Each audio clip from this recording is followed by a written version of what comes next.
شریعت اسلامیہ نے اس حوالے سے ہماری کامل رہنمائی فرمائی ہے بے شک. اور اس میں اگر ہم چیزیں شروع کر لیتے ہیں تو اس دور میں جانور بھی موجود تھے، سونا چاندی بھی موجود تھا، مال تجارت بھی موجود تھے اور لوگوں کی زمینوں سے غلہ اور اناج بھی تھا.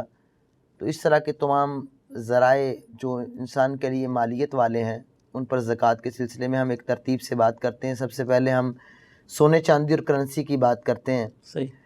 سونا اور چاندی چاہے وہ زیورات کی شکل میں ہو یا انسان کے پاس خزانے کی صورت میں ہو، ڈلی کی صورت میں ہے، اس کو خزانہ بنا رکھا ہے، استعمال نہیں کر رہا لیکن ایک ویسے اپنے پاس مالیت بنا رکھی ہے اس نے.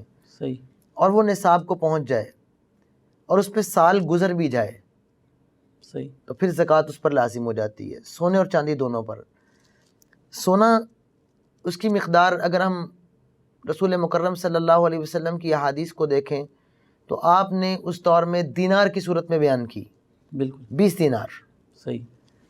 اور اسی طرح چاندی کو دیکھتے ہیں تو آپ صلی اللہ علیہ وسلم نے 200 درہم کی بات کی. صحیح. تو جب ہم آج کے دور میں ان کو تولوں میں لے جاتے ہیں تو معروف قول کے مطابق 7.5 تولے سونا ہے. صحیح. اور چاندی 52.5 تولے یا 52 تولے چاندی بنتی ہے. صحیح. تو یہ اس کا نصاب ہے. یعنی ایک شخص کے پاس اگر سونا 5 تولے ہے تو اس پہ زکوٰۃ نہیں پڑے گی. صحیح. 4 تولے سونا زکوٰۃ نہیں ہے اس پہ. صحیح. لیکن جب 7.5 تولے ہو جائے گا پھر مکمل سونے پر ہی اس کی زکوٰۃ ہوگی. صحیح. یہ نہیں کہ 7.5 تولے سے زائد ہے تو اس پر زکوٰۃ پورے پر ہی ہوگی. بالکل. اور یہ زکوٰۃ 2.5% ہی ہے. صحیح. 40واں حصہ ہم اس کو کہہ سکتے ہیں 100 میں سے، یعنی 2.5% ہے. صحیح. چاندی کے لیے بھی یہی ہے کہ 2.5% دینی ہے، لیکن وہ 52 تولے چاندی ہوگی تو پھر ہم نے زکوٰۃ دینی ہے.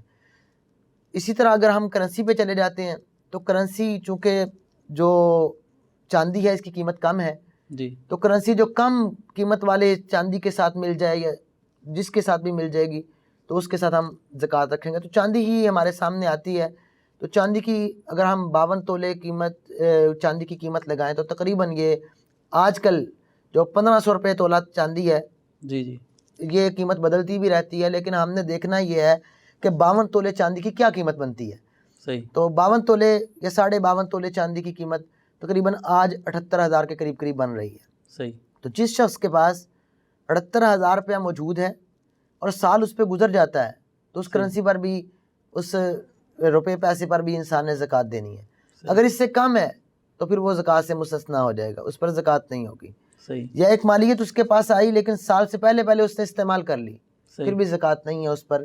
تو ہم نے یہ 3 باتیں کی. سونے کے متعلقہ 7.5 تولے سونا کا نصاب ہے، چاندی کے متعلقہ یہ 52.5 تولے نصاب ہے، اور کرنسی جو ہے ہم اس کو چاندی کے مطابق دیکھیں گے تو اس کی قیمت جتنی بنتی ہے یہ ہے.